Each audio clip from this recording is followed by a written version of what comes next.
Hey guys, Marjek79 here. Welcome to my channel. I tend to do gaming videos when something extremely crazy happens that I tend to be passionate about and I feel compelled to cover it. I definitely don't do gaming news all the time, but this bit of news that was announced today, I just had to put my opinion out on it.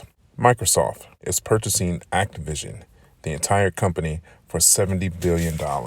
StarCraft, Candy Crush, World of Warcraft, Overwatch, Diablo, the Tony Hawk franchise, Call of Duty, the entire franchise is all owned by Activision and Blizzard.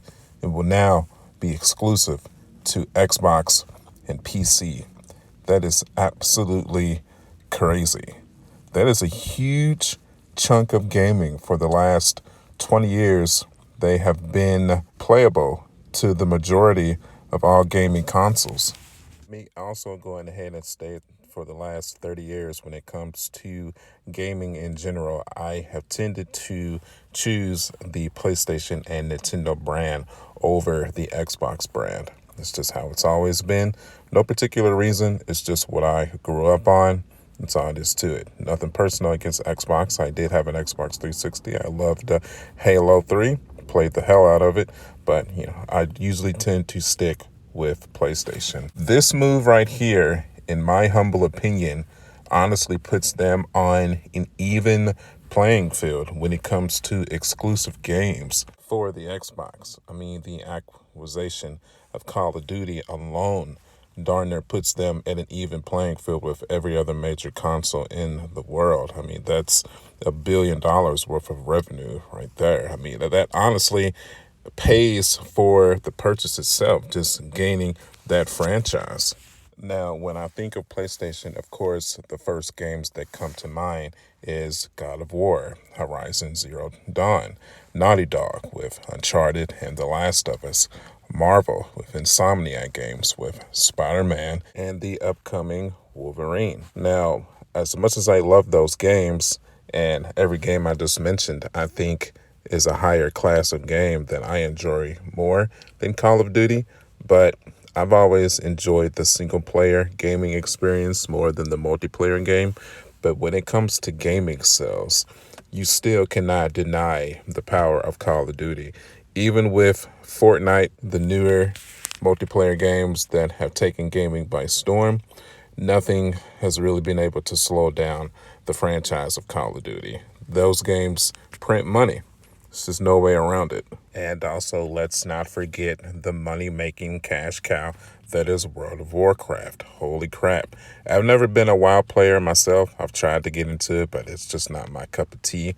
But in my own gamer expertise, I have the respect for it, of what it's done for gaming history. The power of World of Warcraft cannot be denied either, figuratively and financially.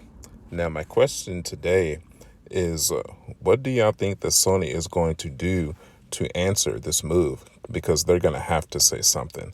They're going to have to go into the drawing board and figure out a way to combat this. They do have the games necessary to kind of compete with Microsoft still, but they're definitely going to need another killer edge gaming company to be able to compete with this move. And to be completely honest, the only company that I think that would be big enough to compete with this move would be Rocksteady, which owns the Grand Theft Auto franchise. Now, does Sony have the billions that would be needed to make that purchase? I don't know, man.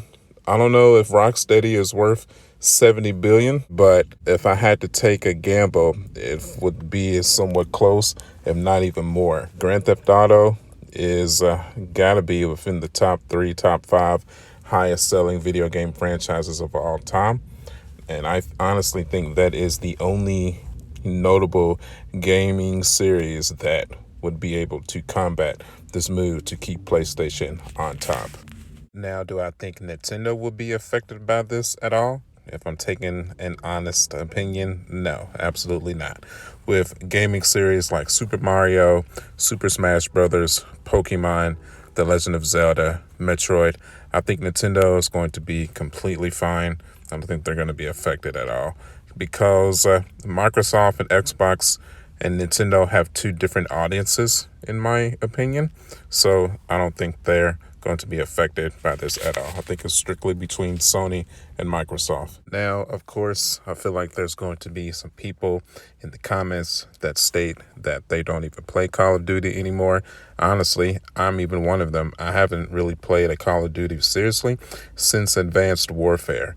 That's because I think I'm in an older generation. Now, if you go to the college aged between the 17 25-year-old male, I think that's where the Call of Duty fan base still reigns strong, where my age group has kind of graduated to that older, more single-player games. Hence, that being another reason why I think Rocksteady would be the perfect accusation for Sony to take hold of in a single-player sense and in a multiplayer sense to be able to compete with this move by Microsoft. Now, in saying all that, do I feel the extreme need to go out and purchase an Xbox Series X as soon as possible? No, I do not. Because currently there is no specific game on the Series X that I am dying to play. Of course, I would maybe want to try out Halo Reach. Honestly, that's really the only one. I've just never really been a huge fan of Xbox like that, other than Halo. Gears of War has always looked cool. I've never been a racing guru, so Forza is kind of out of the window for me. I was always more of a Mario Kart, a Need for Speed, Burnout Paradise, those type of racing games. And adding on to further that notion, the games that I am most excited for going into this year have nothing to do with Activision anyways. I mean, God of War, Horizon, the new Spider-Man 2, The Legend of Zelda Breath of the Wild 2. These are the titles that I'm personally the most excited for going into 2022 and into 2023 possibly. So it's definitely going to take maybe a new franchise from Activision to maybe want me to jump into the Series X to get me to purchase one. But hey, listen, that's just my own personal opinion. The last thing I want to do is for this video is to start sounding biased. The main purpose of this video is that I really wanted to get you guys' opinion if Sony should start to worry due to this purchase. If I had to give an honest assessment from making this video, I would say no. I think Sony and Nintendo are both going to be okay because they still have their own exclusive titles and fan bases that we have been playing for over 25 plus years. So I think that solidified fan base of historical titles will let them be okay. But I definitely think this purchase of Activision will push Microsoft further into the limelight to maybe either give them a slight lead or at least push them to be even with the current generation of consoles. Now, I did take the liberty of reading Phil Spencer, the CEO of Microsoft's Gaming Corporation, his email to Activision Blizzard welcoming them to the company. Pretty cool, standard mumbo jumbo business wise, talking about the future going forward for the company. I did see some interesting comments based off this email from Facebook saying that he stated that Call of Duty and other franchises from Activision are still going to be playable on other consoles for the time being. And I say that for the time being because do not keep your hopes up if you think these franchises are still going to appear on PlayStation and Nintendo consoles in the next 3 to 4 years. You do not spend $70 billion on something to share it. So get your fun in while you can have it because it's going to end here pretty soon. And that's going to end it right there, guys. So what I want to know is how you guys feel about it. Are you excited about this move for Microsoft to purchase Activision? Are you excited about the future of Call of Duty and Candy Crush and World of Warcraft being exclusive to the Xbox console? Are you pissed off about it? Are you mostly PlayStation or Nintendo? And this is really going to cramp your style and your future choice of console? I want to know. Let's start a good, healthy discussion in the comment section, but let's keep it cordial. Don't need any cursing or yelling or any of that crazy stuff. And y'all know how y'all be doing. So if you like the video, do me a favor, hit that like button. You can follow me at youtube.com/markjackson79. I'm also on Facebook, Instagram, and TikTok. Make sure you hit that subscribe button and make sure you hit that notification bell icon so that you know whenever I upload a new video. Appreciate you guys watching. And as always, I will see you guys on the next one. Catch you guys later. Bye.